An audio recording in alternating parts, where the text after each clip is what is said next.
नमस्कार दोस्तों, आपका हमारे चैनल में हार्दिक स्वागत है। क्या आप जानते हैं भगवान शिव के सामने जो नंदी जी बैठे रहते हैं वो कभी एक साधारण बालक थे। और एक समय ऐसा आया कि ऋषियों ने उनके बारे में भविष्यवाणी कर दी कि नंदी जी की मृत्यु बहुत जल्दी होने वाली है। लेकिन फिर क्या हुआ कि नंदी जी अमर हो गए और महादेव के सबसे प्रिय बन गए। कहा जाता है सिलाद तप का फल बने शिव अंशों की खान, उस भक्तों को मिलता सदा नंदीश्वर का धाम, बोलो हर हर महादेव। ये जानते हैं शिव पुराण की यह अद्भुत कथा। बहुत समय पहले एक महान तपस्वी ऋषि रहते थे जिनका नाम सिलाद था। उनके पास सब कुछ था लेकिन संतान ही नहीं थी। वे चाहते थे कि उनके घर जो पुत्र हो वह साधारण मनुष्य नहीं बल्कि दिव्य हो। अपनी इच्छा पूरी करने के लिए उन्होंने भगवान शिव की कठोर तपस्या शुरू कर दी।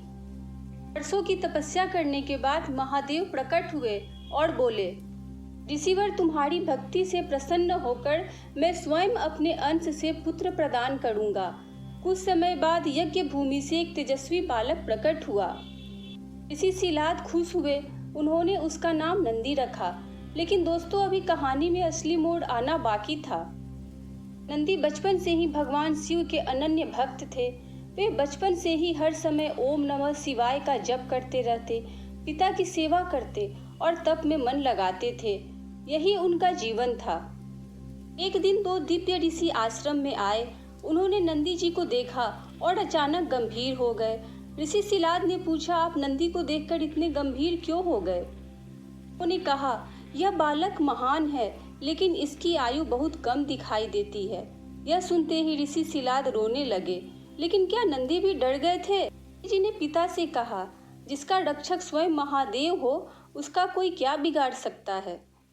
कहकर वे घने जंगल में चले गए। नंदी जी ने भोजन और आराम तक को त्याग दिया।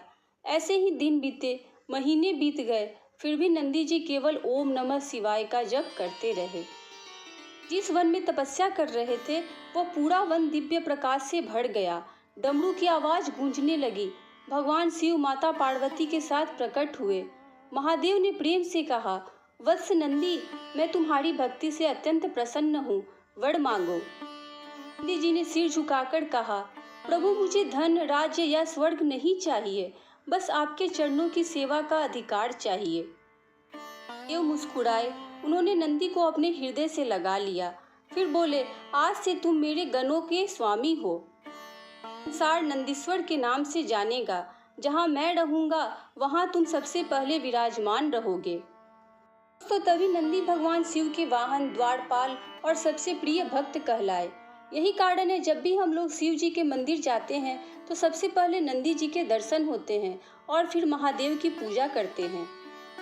है कि जो भक्त नंदी के कान में अपनी मनोकामना कहता है, नंदी जी उसे सीधे महादेव तक पहुंचा देते हैं।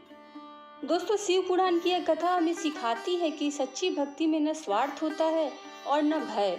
जो पूरे विश्वास के साथ महादेव की शरण में जाता है, भोलेनाथ उसे अपने सबसे निकट स्थान देते हैं। इसलिए तो कहा जाता है, भोले बाबा की भक्ति से मिट जाए अज्ञान। भोले बाबा की भक्ति से मिट जाए अज्ञान, शिव चरणों में जो झुके पावे परम स्थान।